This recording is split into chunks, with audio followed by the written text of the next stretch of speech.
The last day of summer, chapter 13, the unluckiest chapter. She grabbed Otto by the shoulder and rolled him away from Mr. Flux's grasp. With some distance between him and them, the boys scrambled to their feet on guard. "Give me that camera," Mr. Flux spat. Otto and Sheed exchanged glances, a silent message, and then bolted for the door. Sheed's speed was a natural gift, one he hoped to use as a fry flamingo one day.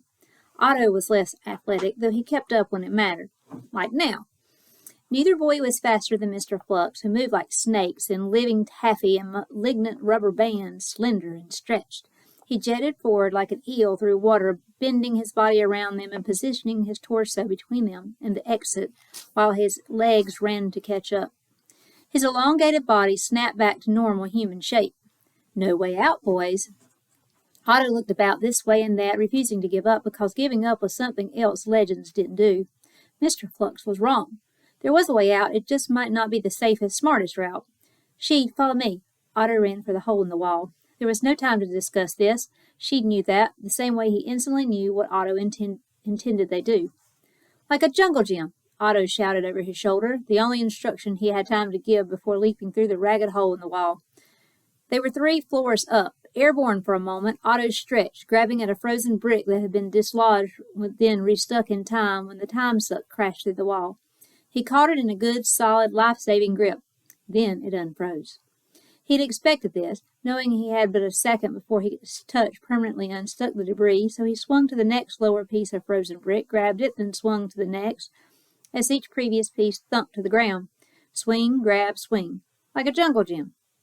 While he descended the 3 floors, piece by piece, in clumsy, grasping hand grips, she traversed the debris, nimble as always. He leapt from brick to brick on his tiptoes as if skipping across stepping stones that fell away a moment after he touched them. His pace was fast and sure. He reached the ground before Otto, turning his last bouncing step into a somersault and landing in a superhero crouch. Otto released his last handhold, landed beside Sheed, and said, "Show off." Sheed shushed him with a hand wave. The time suck that created this escape route lumbered towards them, brushing chunks of frozen brick wall aside. This close, it was clear this particular time suck wasn't as large as the one that had frightened them and Mr. Archie's store. If that other one was the size of a full-grown elephant platypus thing, this one was more like a kid elephant platypus thing. Extra large or not, it was still capable of doing a lot of damage. Just ask the wall hovering around them in pieces. "Freeze again?" Sheed whispered. No, that wouldn't work. The creature had already seen them in motion and wouldn't be fooled. Otto said, "I think we need to move slowly." They'd landed mere yards from where they'd laid their bikes, so it was only a matter of shuffling slowly to them. No problem, so long as the creature didn't eat them. Brave Sheed moved first. He did a slow lunge toward his bike, planting one foot, then sliding the other to meet it. The time suck angled its snout his way and took a slow step closer, too. Sheed took another step toward his bike, and the beast took another step toward him, almost close enough to touch.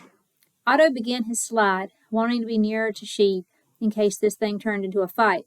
Sheed stopped moving, but the beast took a bouncy step forward and poked his snout in his face, stopping short an inch. The remaining distance it covered with a flicked tongue mopped sloppily across Sheed's cheek.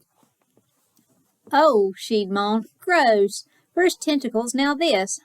Otto panicked, his heart plummeting to the ground with the loose bricks he'd dragged down. He stood at an angle that only allowed sight of the beast's action, not the result. "Are you okay? Did it lick your face off?" Sheed twisted his way, revealing an intact yet moist cheek. "I'm covered in giant monster spit, Otto. I'm not okay." The beast chuffed, gusting hot breath that rippled Sheed's tiny fro. It angled toward Otto. "Oh, no, you don't."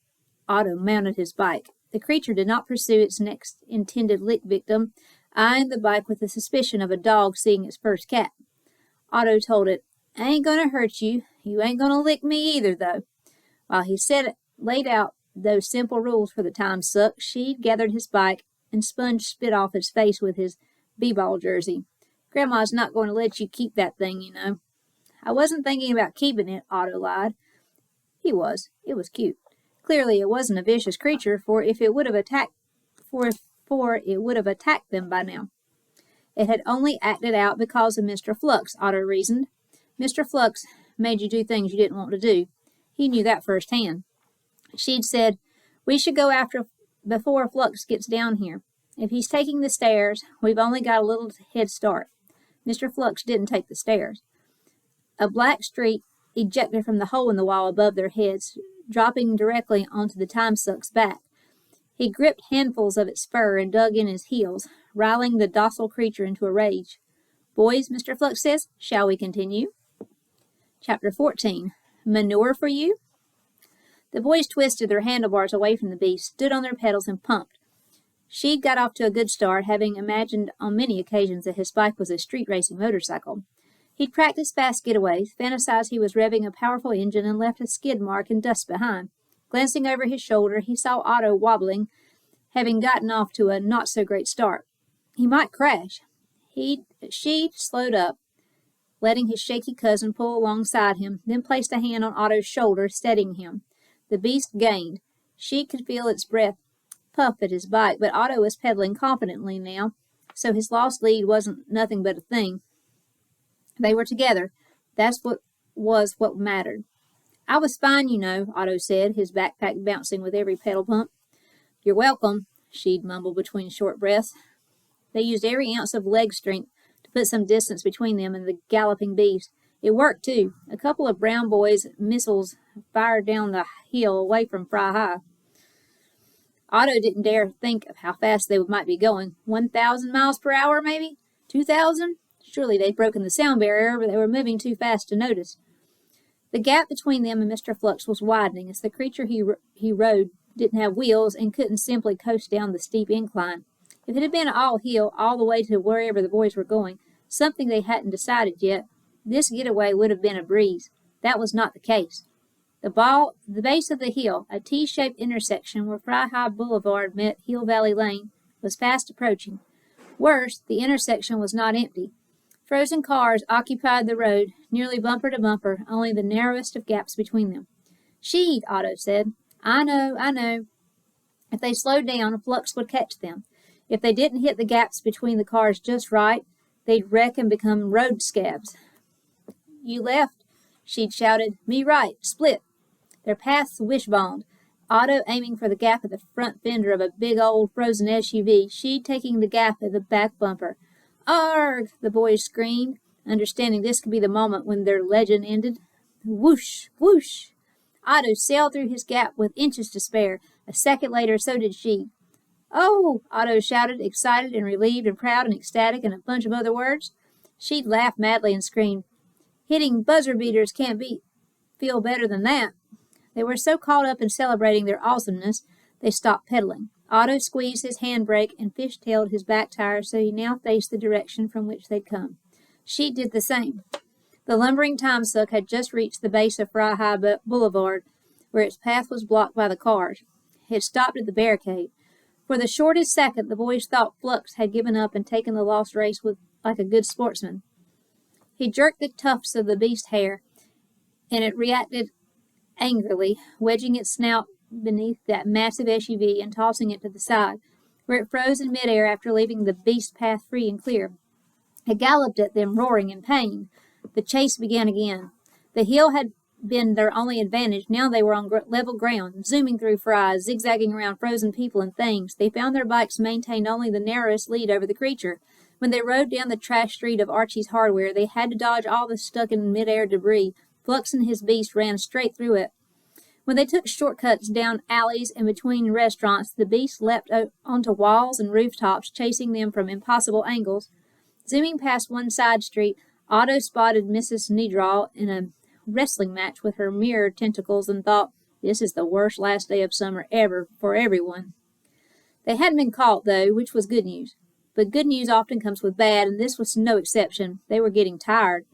Otto and Sheet had the energy of all young boys. It seemed limitless, but it wasn't. Otto's legs felt heavy, like they'd been dunked in cement, and it was hard catching his breath. She'd winced from a sharp pain in his side, and his tummy felt like the time Grandma said he shouldn't have eaten so many shrimp. The time suck was unbelievably quick, running in galloping strides more suited for a racehorse than a furry, pot-bellied, face-licking thing.